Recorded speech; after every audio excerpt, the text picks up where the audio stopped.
Welcome to Broken Tusk Rising, a Pathfinder 2nd Edition actual play in the Galarian campaign setting. We're playing through the Quest for the Frozen Flame adventure path. I'm Shaun, and I'm playing Andreas Witchborn, the Human Magus. I'm Jessica, and I'm playing Xankath, the Halfling Fighter. I'm Janette, and I'm playing Jonesy, the Human Cleric. This is Josh, and I'm playing Korgo, the Human Barbarian.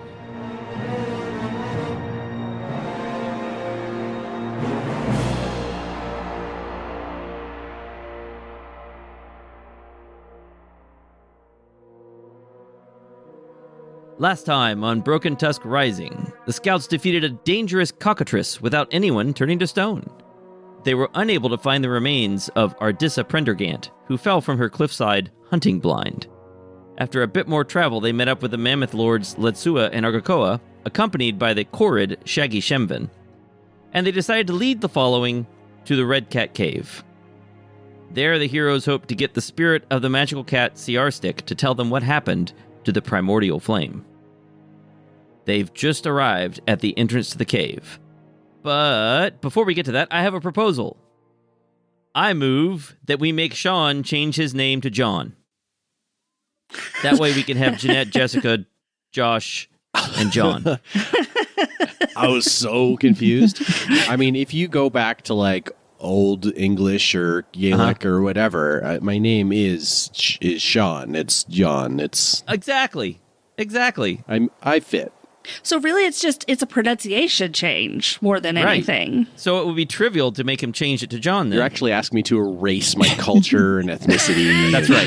That's right. For the sake of symmetry. Just whitewash this whole podcast of white people. That's too late, Shaun. Now, we can't change my name, of course, because my name would be Jike, and that sounds terrible. Jike's great. Oh, you like that? Okay. Editor's note. We discovered later in the session that Jike can be used as an offensive or derogatory term, so I considered cutting out all references to it. On the other hand, it has a long list of possible meanings, not all of which are derogatory, and if we had to cut out every word that anyone anywhere might possibly find offensive, making a podcast would become much more difficult.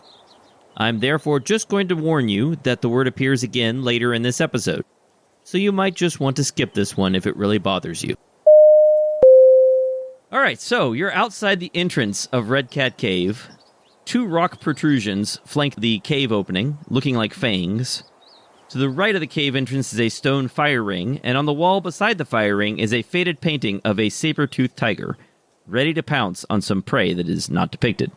You decided at the end of the last session that you were going to make camp for the night. Is that still the case? Yes. All right. That is correct, Jake. Excellent. Are you making any particular camp preparations or anything else around your campsite? Starting a fire, setting watches, cooking food? Are we, like, right outside of the entrance of the cave? You are. If you look at the map there, you'll see that there's a cave entrance, and you can see those 2 protrusions that resemble fangs. Not on the map, but if you were looking straight at them, they would. And you can see the little stone fire ring there, and behind the fire ring on the wall is a painting. So, yeah, you can see all that stuff. We haven't done anything today. I mean, Correct. This adventuring day. We walked here. You walked here. Yeah. And what time of day is it? Afternoon. Late afternoon. You've moved here this day. Talked, I guess. No, you didn't talk today, actually. That was a few days ago. That was a few days ago. So basically, you traveled here today, and you have arrived late in the afternoon. If I look into the entrance, don't go in, just look in. Does it look like there is natural light, or is it an enclosed cave? There's nothing letting light in there, so it does not matter if it's day or night in there. It is completely dark in there. Okay. Look, I know we haven't spoken in days since that last time we had a conversation. But I think we should just go in. It's only the afternoon. I've got plenty of pep left in my step. Well, and it's quite dark in there, so it's not as if it's a particular problem if we're in there during the day or during the night. Might as well get something done today. Okay. Yes, Anything else you want to do out? I agree. Go ahead, Sorry, Jake. That's all right. I just would like to be out by 9 for bedtime. I think we can make that happen, Jonesy. We'll see what we can do. Perfect. Is there anything else you want to do out here before you go in? Andreas will light his ever-burning torch Okay, Oh, cool. what? It's automated. That's amazing. That is I cool. turned my torch on, and I was casting On light. Foundry. And the map lights up. Yeah. Now, as far as I can tell, well, we'll find out. I'm not sure if the lighting is set up correctly here on the map, because it looks like your characters can see farther into the caves than they ought to be able to see. But I don't know. I could be wrong. Is that because of the torch? You could go to you this. were able to s- You go to I could- scene see their- settings and turn the darkness all the way up. All right, how do I, let's see, scene settings. Is that a map setting, like an overall map setting? Yeah, when you go to the scene tab on the right side, Right. click on that, and you'll get a little pop-up. Configure lighting and turn the darkness all the way up. Yeah. See how Okay. see what it does. Okay. I think it Oh did. yeah, now it's all spooky. Ooh. Can you see less? Oh, you can't see as far into the cave now. I can still see about as far, but I have low light vision. Oh, Yeah. yeah. Well, that's how it's supposed So to work. you're getting a little bit extra Yeah. off of my torch. Cool. All right, Foundry. Nice work. Glad I didn't have to set all that up myself. You've got your torch lit. Yes. What else do you want to do? I tell Bastion this morning when I was preparing all my stuff like hours ago. I switched one of his abilities. So now my familiar is better at getting things out of my pockets. Ooh. Sure. Does that save you in action when you need something? Yeah. Awesome. Cool. Cool. So you can see into the cave. You can see a short distance in. You can see some steps that are leading down. It looks dark and wet in there. What order do you think we should enter this dark, wet cave? Perhaps I should go first. I believe my vision is a little stronger than the rest of you, but I could be incorrect there. You're probably right. And then I suggest Korgo. You have got your big spear. You could fend things off of Xankath if something pounces at her from the darkness. Okay. So we've got Xankath, then Korgo, then who? Then I'll go. And then Jonesy.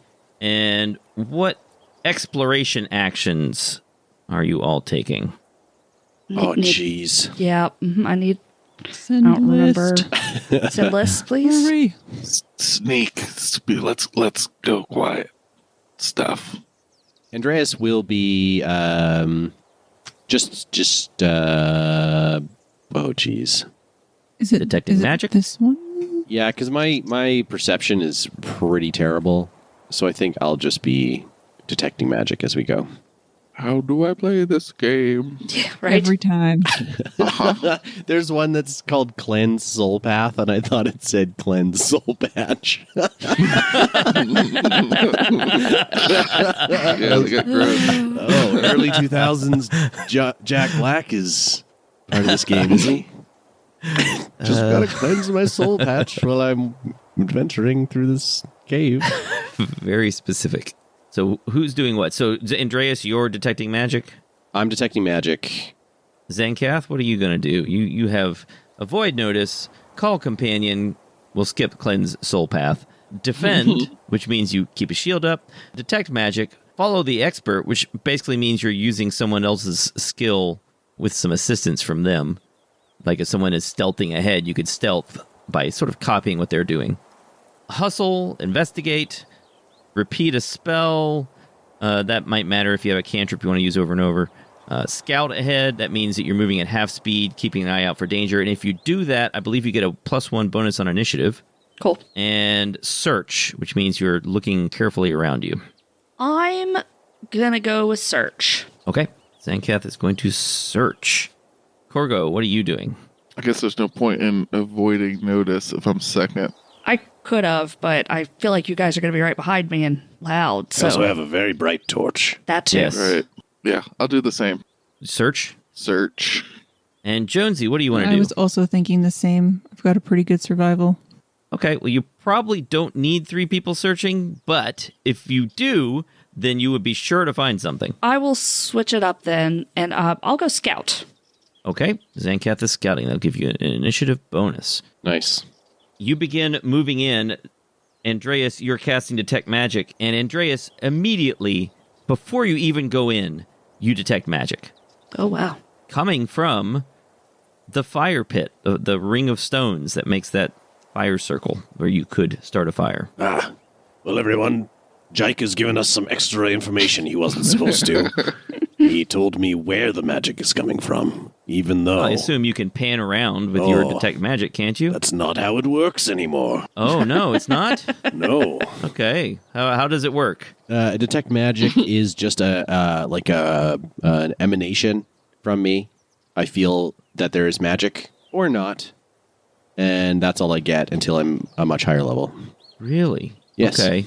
Well, that's so weak. Okay. It is, because it gets abused in previous editions, I think. Interesting. Yeah. A third level, so I send out a pulse that registers the presence of magic. I get no information beyond the presence or absence of magic. I can ignore magic that I'm already aware of, such as magic items and ongoing spells of myself and my allies. I detect illusion magic only if the magic's effect is a lower level than the level of my spell. That's interesting. So it's actually impossible for you to use this to locate where a magic item might be, except by moving around and finding like what enters and exits your aura.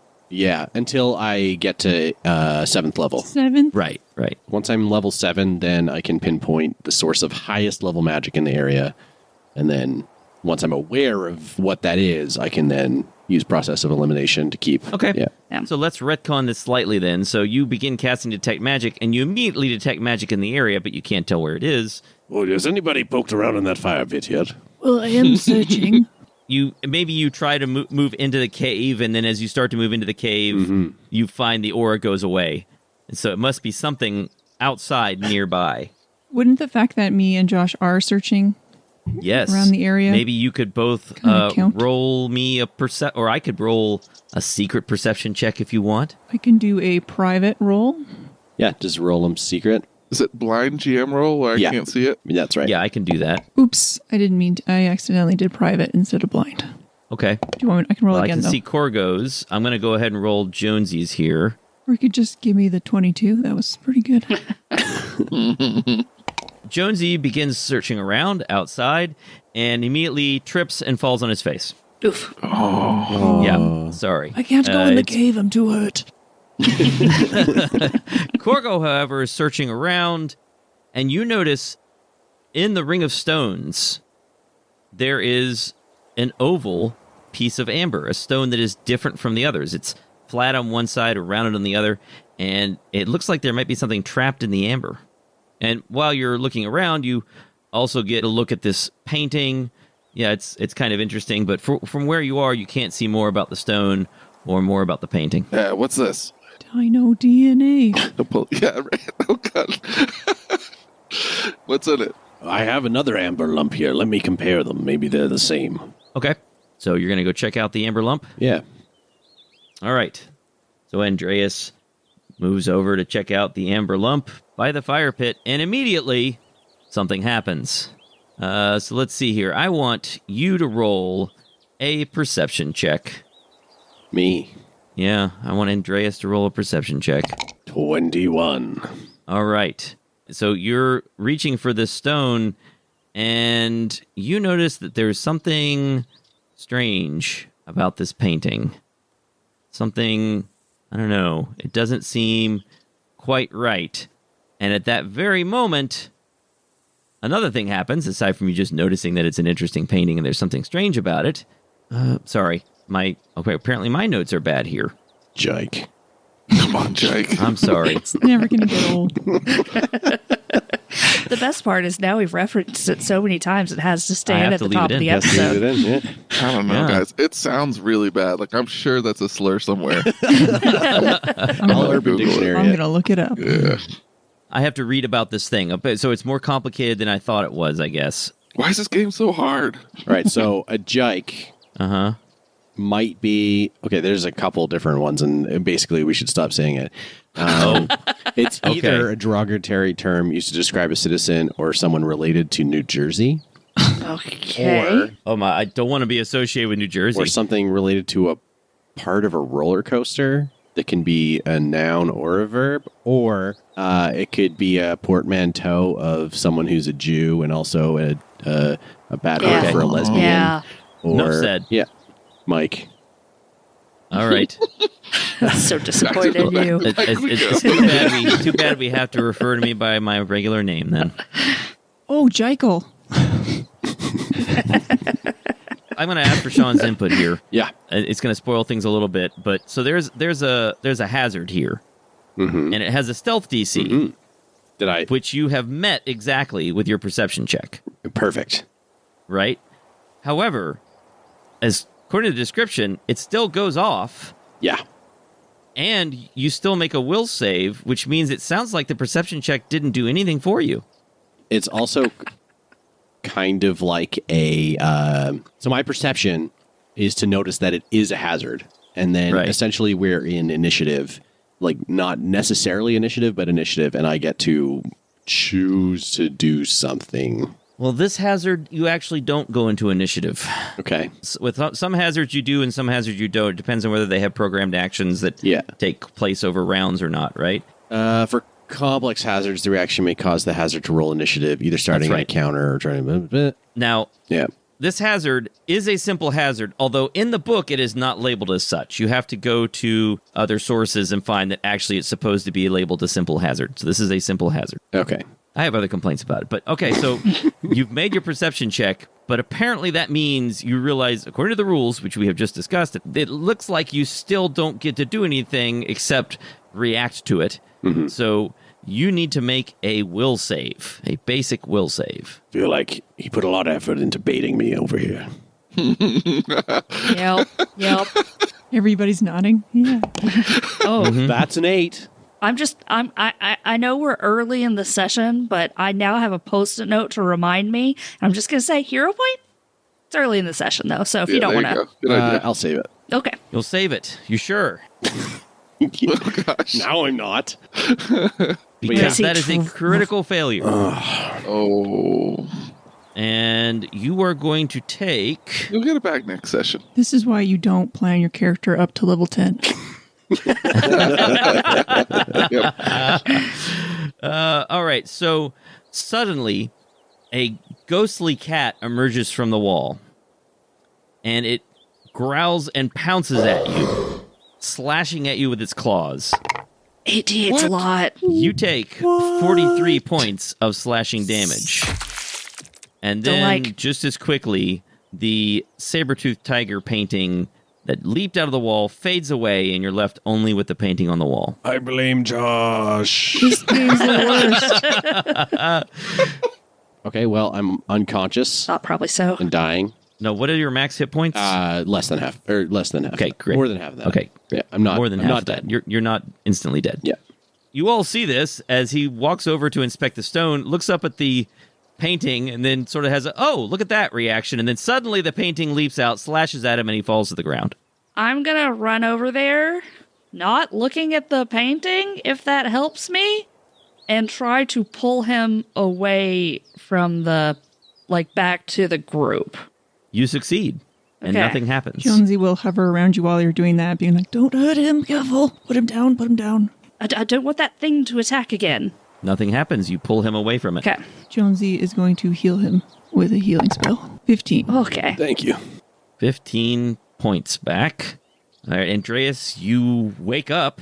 You've suffered this serious injury. Look, I know that we were all gung-ho to go into the cave, but I think that we need to take a nap. It is almost 9, I think. It's getting very close to Jonesy's bedtime. He gets cranky. I thought I lost you, sir. Andreas will scuttle a little further away from the cave painting. I think I'm going to sleep over here. Yes, it seems like it would be wise for us to stay to the other end of the area. Did Andreas grab the amber or not? Well, Korgo was the one who picked up the amber as far as I could tell. And then I got attacked by a ghost painting. So... Is did the we have amber that whole thing backwards? I thought, okay, I'm sorry. I thought that Andreas was over there looking at it. And okay. Korgo no, it's fine. found it. Okay. But wasn't Andreas comparing it to the other amber lump he had? Right. Okay, so I think we're fine. All right, so yeah, Andreas moves away.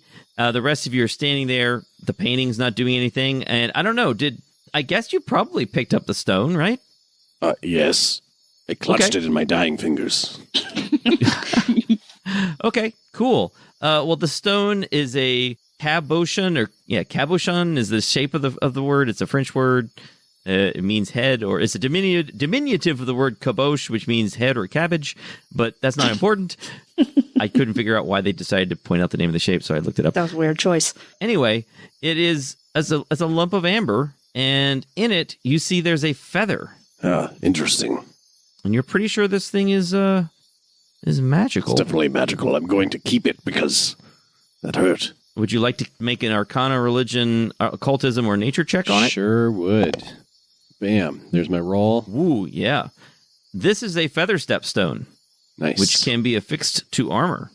And if a PC is an expert in acrobatics, it can be activated as a free action when a PC strides or steps to ignore the effects of difficult or greater terrain until the end of the PC's turn. Any of you experts in acrobatics around here? I'm trained. I'm not an expert. As far as I can tell, there is no limit on how many times it can be used. It's consumable. It will be used the first time. Oh, is it listed as consumable? Yeah. Okay, great. All right, so you can use it once. We will use this when we are higher level. But when you do use it, that's pretty sweet. You just ignore any difficult terrain for the rest of your turn. Yeah, definitely handy. All right, so do you want to rest? I mean, you could heal Andreas some more and go for it. Well, look, now Jonesy's down a healing spell and all that. I concur. He did almost die. I mean, seems funny to go in there. Yeah. Yeah, I mean... Let's just spend a couple hours doing first aid on me, and then I'll tell a bedtime story, and we'll get up bright and early. Is there any knowledge checks we could do to see if we know anything about a ghost cat? I want to do a knowledge check to know if there's any way to destroy the cave painting permanently forever. Oh, for sure. You can give me a nature or religion check. Nature or religion. Both are the same for me. I would also like to do a religion. Oh, that's nature. terrible. 16. Andreas got a 17 religion. 22 nature. Natural 20. That's a nat 20. Nice. Andreas and Jonesy, you're not sure. It seems like there ought to be a way to disable it, but you're not sure what it is. Xankath, however, you look at this and you realize, oh yeah, there's a way to disable this. Now, there's no guidance in the text about how you would do that, so you tell me, how does Xankath think this thing could be disabled? Xankath is going to stand back away from it, pull an arrow, and fire, chipping off a piece of the rock where the painting is. So the painting is no longer complete and no longer has whatever going on with it. Okay, so you damage the painting enough that it will no longer function. So you're pretty sure it's safe now. You have disabled it. Well, we can use the fire pit now if we'd like to. It seems like a smelly fire pit. I'm going to be over here. There is a lot of blood around it now. So you're going to go ahead and make camp then. Just before we do, Jonesy is going to lay a bunch of dead leaves and branches near the front of the entrance of the cave. In case something decides to come out, we can hear Good it. idea. Yes, I'm full of them. I'm quite smart. What is your watch order? Are you keeping watch? Are you setting any traps other than your leaf alarm? Are you doing anything else? Keeping watch for sure. Mm-hmm. Yeah, we'll take turns. I'll go first. Okay. Probably let Jonesy go last so that Jonesy can get all the spells back. Yep. And, from there, whomever. Korgo, you want to go second or third? Second. And Andreas, therefore, is third. Yeah. Unless you want to argue about it. No, I don't want to wake up Jonesy. I actually like being awake for the witching hour. That makes sense. I could probably try to do a couple more heals here really quick because we've got... I'm full. Are you? Yeah, Sweet. You got me. Okay. Well done. Okay. So fully healed up, Andreas and Korgo and Jonesy go to sleep while Xankath takes the first watch. Xankath, go ahead and roll me a perception check. Oh, that's a 14. That's so low for me. Do I want to hero point that? No, probably not. Xankath, you take your watch. Everything is quiet. Nothing exciting happens. You occasionally hear some watery splish-splashing or gurgling noises from in the cave. It's hard to tell if it's a creature or maybe just water sloshing around in some sort of underwater lake or something. Korgo, go ahead and give me a perception check. I tell Korgo what I've heard when I get him up. 21. Nice. 21. Same thing. You don't hear anything outside the cave that's unusual. You hear those splashing noises inside and occasionally some gurgling noises that you think might be some kind of creature, but it's hard to be sure. Gross. You lean more in the direction of that's some kind of creature than Xankath does. Andreas, give me your perception check. 19. Nice. All right. So you hear some noises too, although they stop after a while. You don't hear them anymore. And there's a little bit of snow blowing around in the valley that's still left. So occasionally that will blow by on the wind. Most of it's melting, but there's still some drifts left here and there. It's quiet. And Jonesy takes his watch. Jonesy, roll a perception check. 22. 22. Oh. All right. Jonesy, you are on watch, the last shift. You're preparing your spells, but you're also being watchful. It's been quiet. You think you hear those occasional sloshing sounds again, but they don't come frequently. And with echoes in distance, it's really hard to be sure if that's real or just a trick of the ear. However, now you hear something coming outside. You hear what sound like really soft footprints, gentle footsteps, and a sniffing noise. Oh, man. Jonesy is going to shake everyone awake and point them to hide behind this rock. Okay, so Jonesy begins shaking everyone awake, and as he turns around, looking around the corner in the direction of the sound, moving from around the pillar, this stone pillar, is an enormous wolf. Cool. It steps from around the corner and looks right at Jonesy and begins sniffing the air. This giant gray wolf tilts its head and it looks at you and sniffs the air some more and walks toward you. What are you going to do? Nice wolfy dog. All right, the creature takes a step forward. It sniffs Xankath, who is just beginning to get up. That's a way to wake up.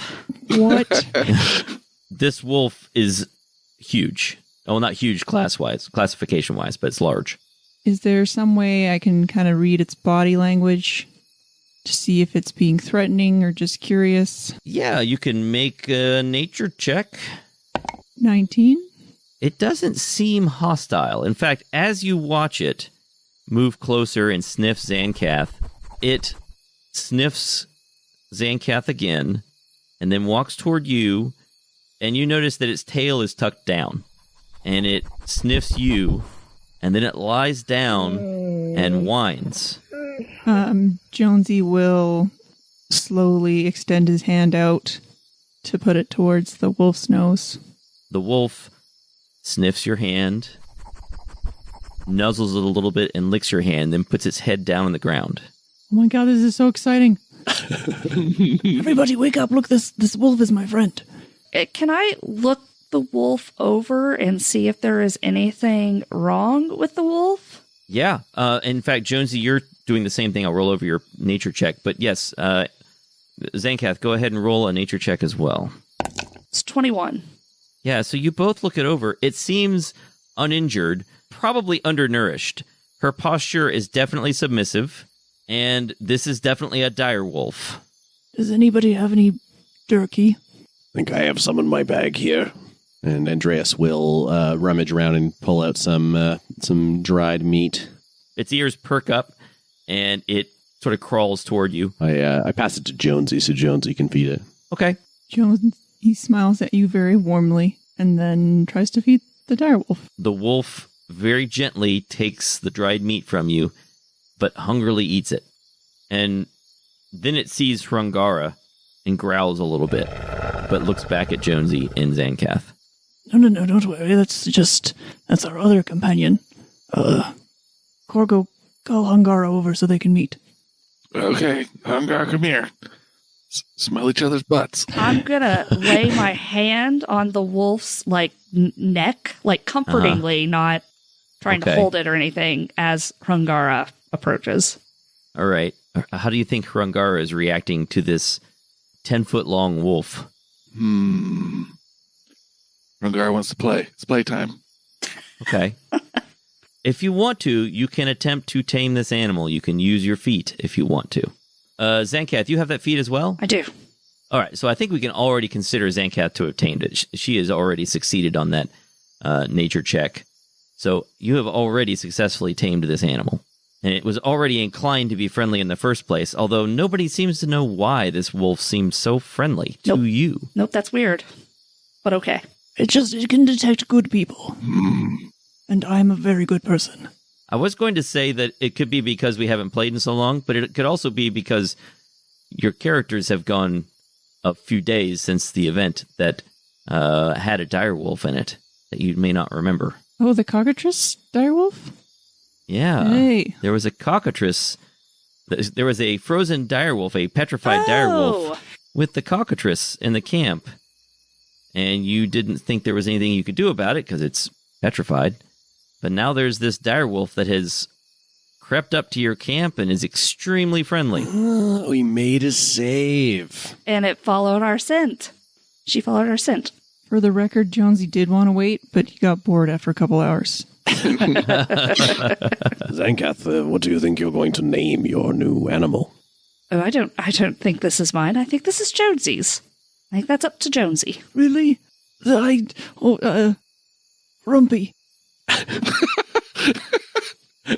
Rumpy it is. That's a great name. Little Rumpy. Dire Rumps, I'll call him. Rumpy the wolf seems happy to keep you company and sits down for the rest of your watch while everyone else tries to get a little bit more sleep. It just sits and looks out at the valley. Well, I think this adventure's over with. We could probably just go back and hang out with the direwolf. So the morning passes without event, and the wolf keeps you company, Jonesy. Everyone gets the rest of their sleep, and what do you want to do now? Now we go in, guns blazing. All right. So Xankath is scouting, Korgo is searching, Andreas is detecting magic. What is Jonesy doing again? Searching? Jonesy was also searching. Okay, great. Xankath, you're going first. You want to go ahead and move your token in there? Yeah. A few feet. You enter the narrow 5-foot wide passage, and as you begin entering in your marching order, Xankath, Korgo, Andreas, Jonesy, the wolf stands up and notices that you're leaving, and so she gets up and tries to enter with you. She's going to go after everyone else. The passageway has a set of stairs carved into the cave floor.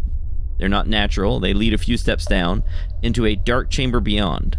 The cave walls are red, probably rich with iron.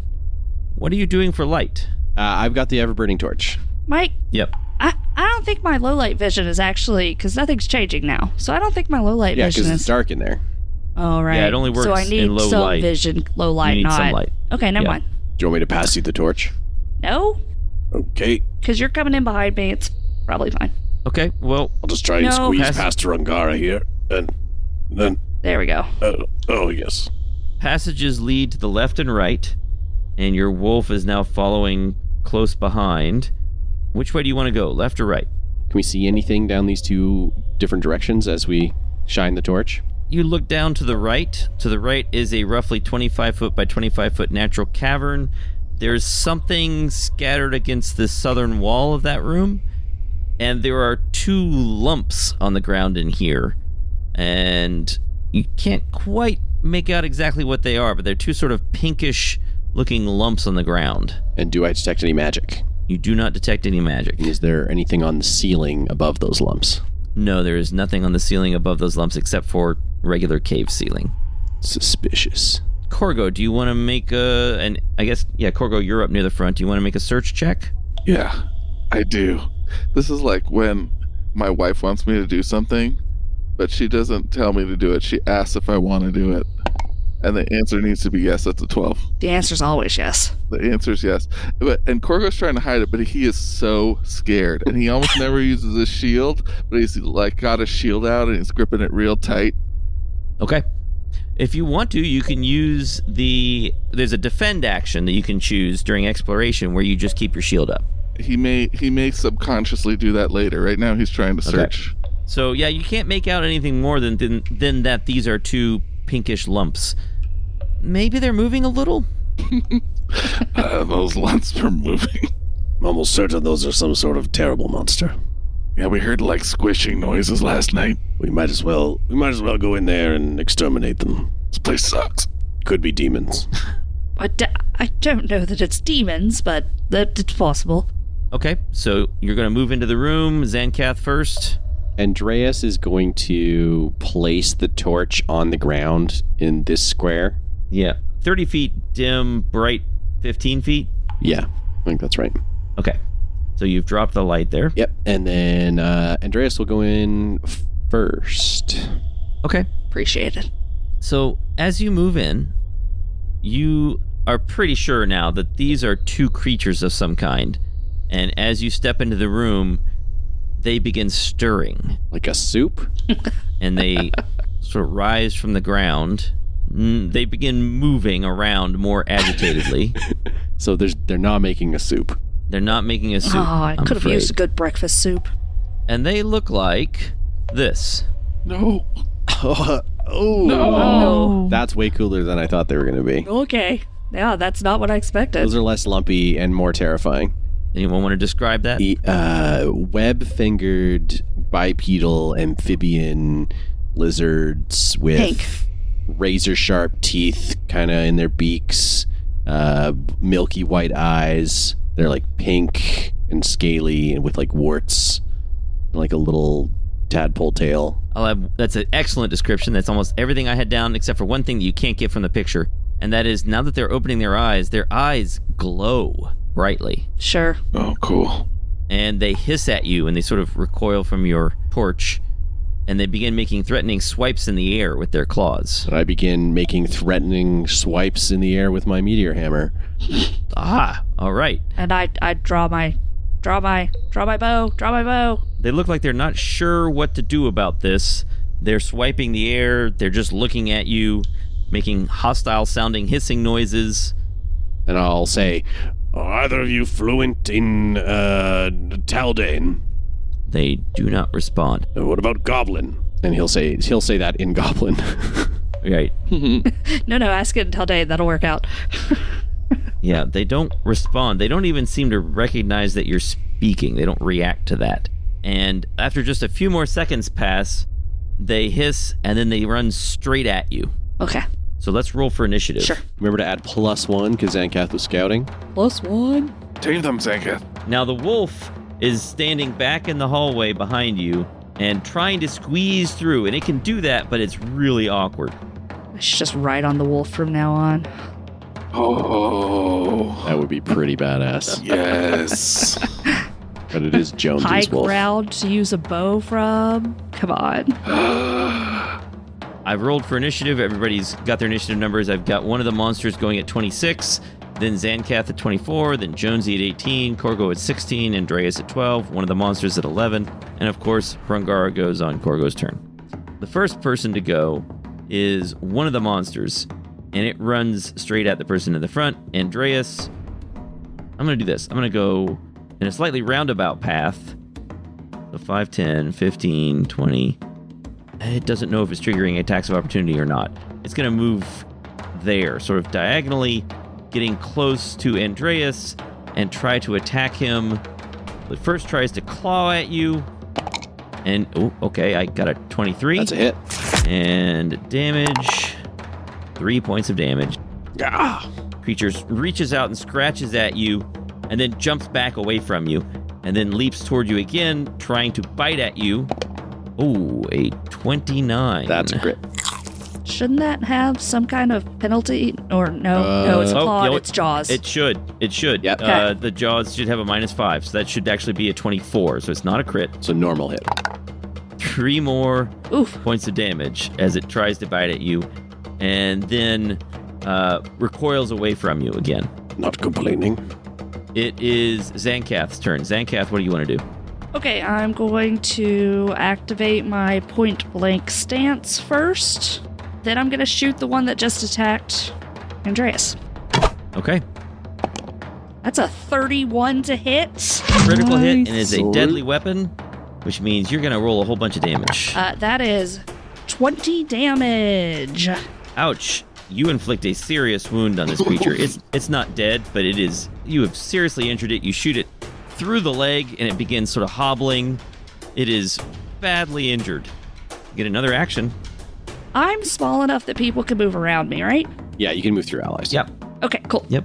Yeah, I'm gonna go ahead and shoot again. We'll see what happens. It's a 17 to hit. That is a miss, I'm afraid. So your arrow goes sailing past it as it jumps out of the way.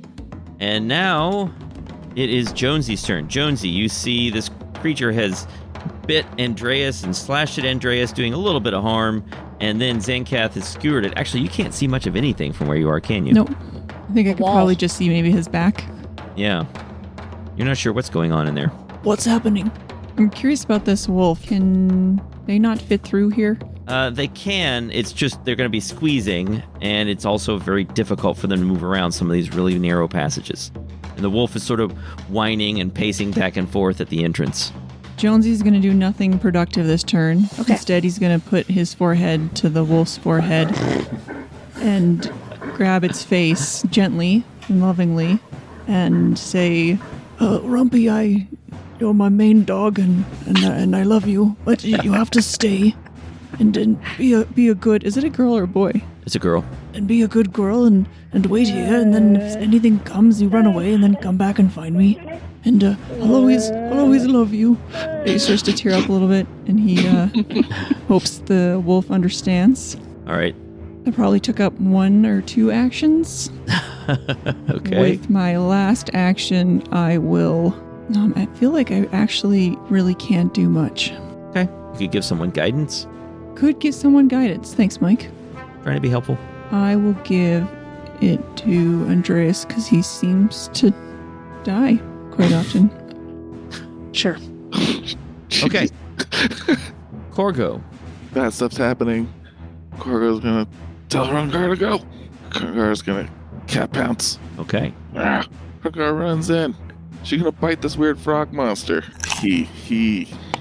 Are you sure? Yeah, 14 misses. it is a he. We went back. We checked.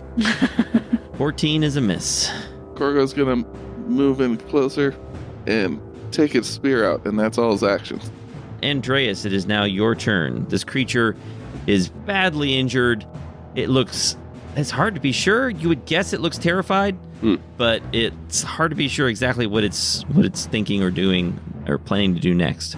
Andreas is going to do a moving around Rungara to get closer to the other strange creature. Okay. He will then do a spell strike on that fool. On the second creature. Yeah, on the second one. And I'm thinking fire. Okay. Fire rips out along the chain, and he's got guidance and smack. That is a 23 to hit for 14 damage. That is a hit. You have badly injured the other creature. Nice. Nice work. The creature you just injured takes 1 slash at you. So I'm going to make 1 attack roll with claws. Oh, I put myself in a bad spot, I think. Oh, no. Oh, no. Okay, that is a critical hit with a 29. Yeah, I can't talk you out of this one. Sorry about that. Yeah, this one's a straight up critical hit. Only 10 points of damage as the creature slashes at you and then makes a gurgling noise and just runs. Do you have any attacks of opportunity, Andreas? No, the only one who does is Xankath, and she's using ranged weapons.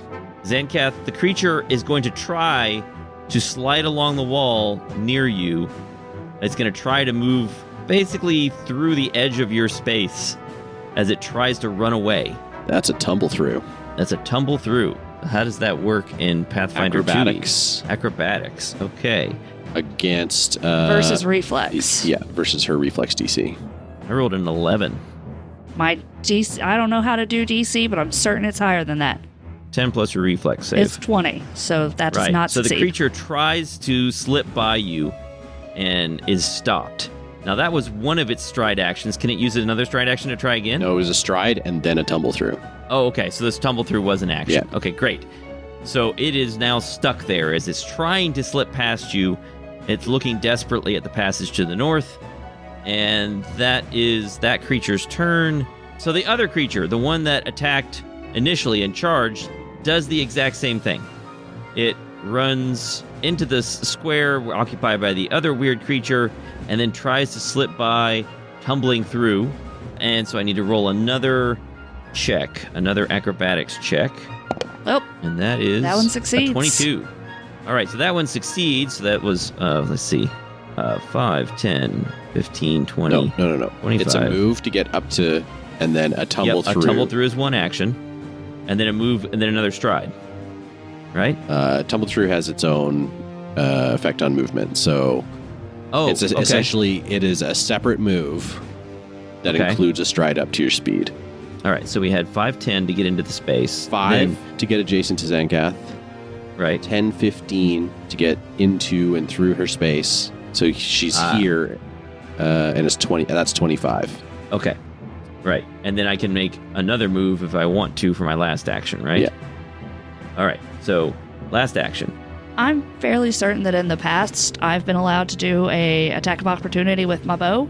I think you have to have a feat for that, don't you? Attack of opportunity, fighter class feature. I'm pretty sure it says specifically melee strike. Just punch it. I thought I'd done it, but maybe I'm wrong. I will, in fact, just punch it. I think you did it with a short sword before. Yeah, it says make a melee strike against the triggering creature. Okay, I'm going to punch it. Oh yeah, kick. Okay. There you go. Yeah, you can kick it. Well, that's an 11. It's a critical miss, so that's not going to do it. All right. So you sort of feebly kick at it as it runs by. Which seems right. Yeah. And it runs out of range. Sort of hops. It doesn't really run. It's more like it's hopping and running. And it runs out of the room. And that is the end of that creature's turn.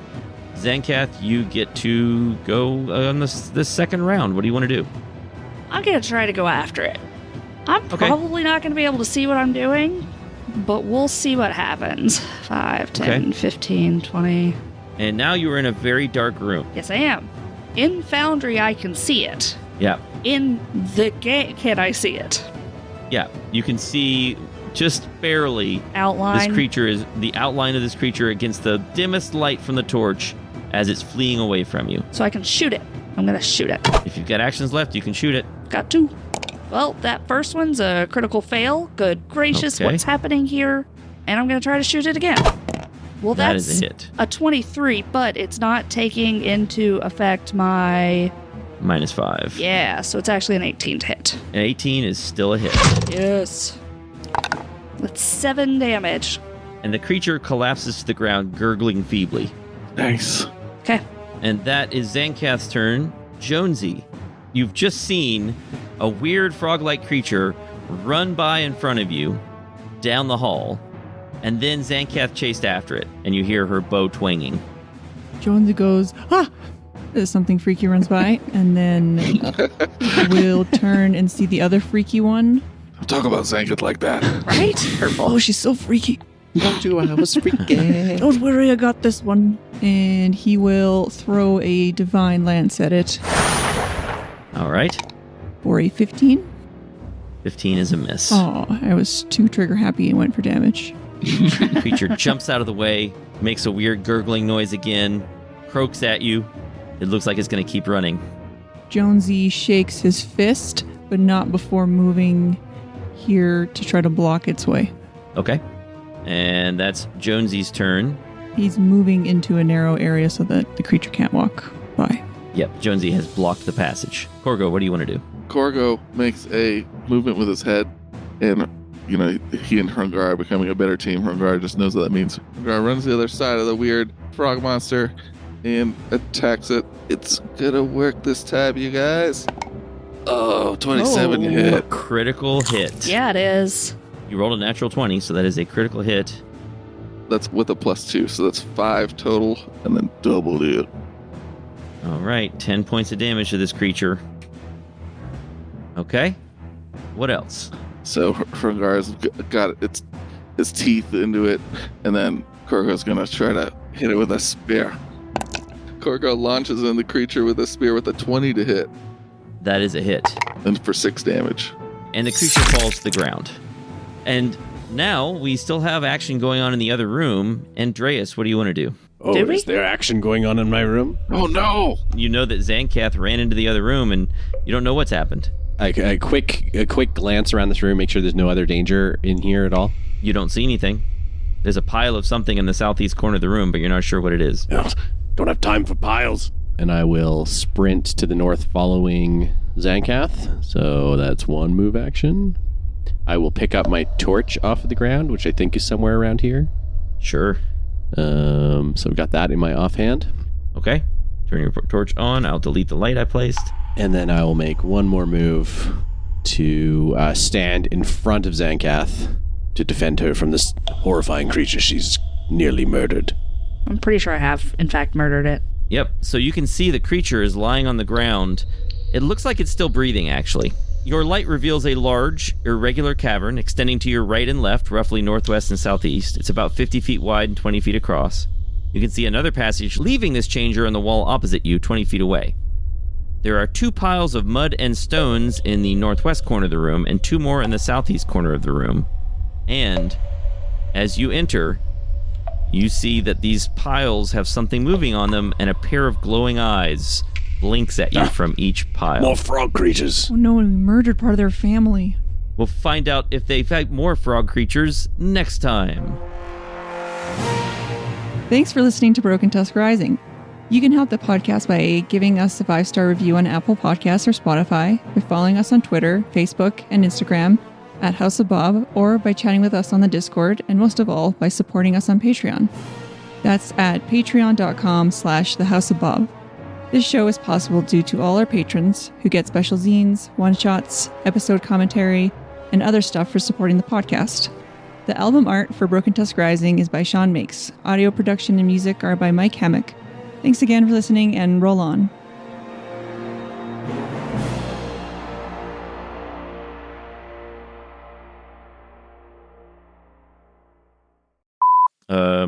You guys hear me okay? Yep. Yes. Something's going on with my computer. I did hear the update bing.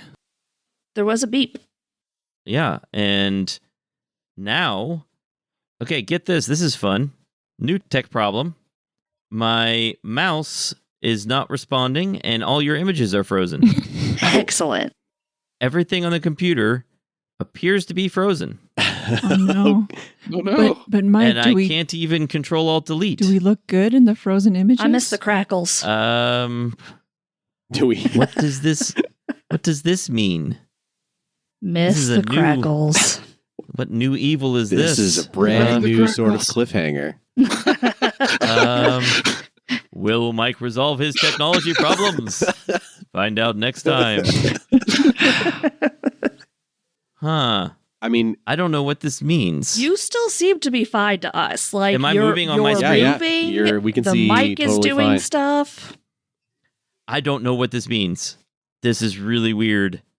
I can't do anything on this computer. Well, let's just resolve Korgo's second attack, or first attack. Okay. Here. Maybe the creature will die, and then you can gracefully end the episode. On this cliffhanger. And the creature falls to the ground. Very convenient. It had 3 hit points left. I'm gonna need some heals. Yeah, you took a lot of damage tonight. Yeah, you did. Sure did. Nothing better. So apparently, Janette, there's a Jekyll Maxon music artist. There you go. They seem quite weird. So Jekyll it is. Yeah. That picture on the top right, Yeah. that's horrifying. They're all horrifying. Mhm. I look forward to all of our listeners being upset that I enticed them to Google Jekyll Maxon. Yeah, definitely don't. I wish I could see what you're looking at, but this computer is still frozen. Maybe I'm glad I can't Perhaps see you're it. being spared. All right. Man. That was fantastic. You Was did it? great. I feel like it's Yeah. awful. Yeah. I can feel my ears went red. You don't want to do roll on with a Roll on. Roll on. Yeah. There you go. There you go. Roll on. Okay. Roll on.